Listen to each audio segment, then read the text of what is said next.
Halo semuanya, balik lagi sama aku. Hari ini kita mau belajar bahasa Indonesia lagi. Hari ini kita akan belajar tentang karya sastra. Kalian ada yang tahu nggak apa itu karya sastra? Karya sastra mengenai unsur dan pesan moralnya. Apa saja unsur dalam sebuah cerita?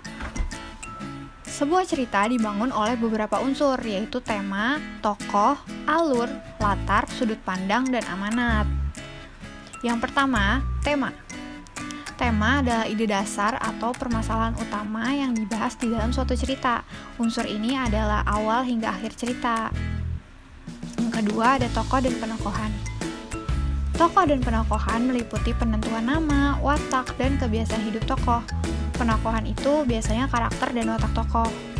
Nah, tokoh itu dibagi menjadi tokoh utama, protagonis dan antagonis, dan tokoh bawahan itu tritagonis.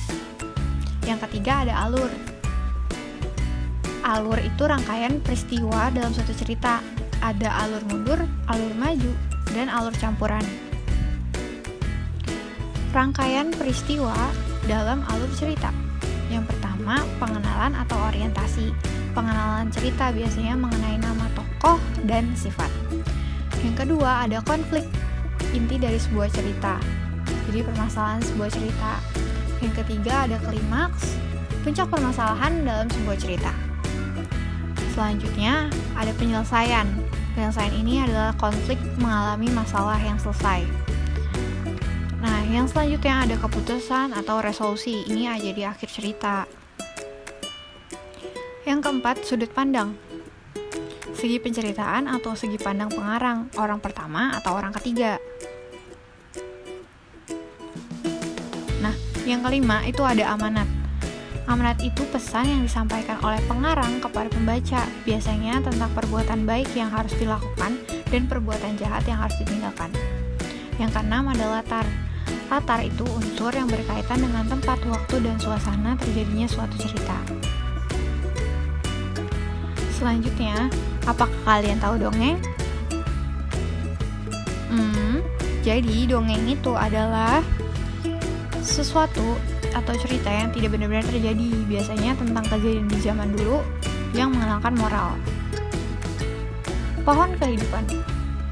Hiduplah seorang pria tua yang memiliki 4 orang anak.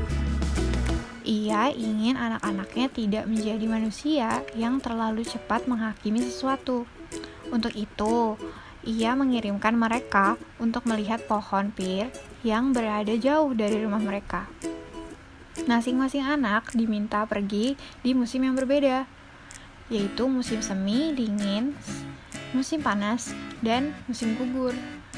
Saat keempatnya kembali, sang ayah bertanya tentang apa yang mereka lihat.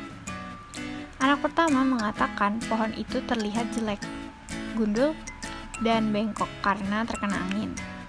Sebaliknya, anak kedua mengatakan pohon itu dipenuhi tunas dan terlihat menjanjikan. Lalu anak ketiga mengatakan kalau pohon tersebut dipenuhi bunga-bunga yang wangi. Terakhir, anak keempat mengatakan kalau si pohon memiliki banyak buah yang terlihat nikmat. Sang ayah menjelaskan kalau semua yang mereka lihat itu benar adanya. Masing-masing dari mereka hanya melihat pohon itu dalam satu musim saja. Dia lalu berujar, kalau mereka, anak-anaknya itu tidak boleh menilai pohon, apalagi menilai manusia hanya dari satu sisi saja. Nah, sekarang apa pesan moral dari cerita tersebut? Oke, terima kasih sudah menyaksikan video ini. Sampai bertemu lagi. Dadah!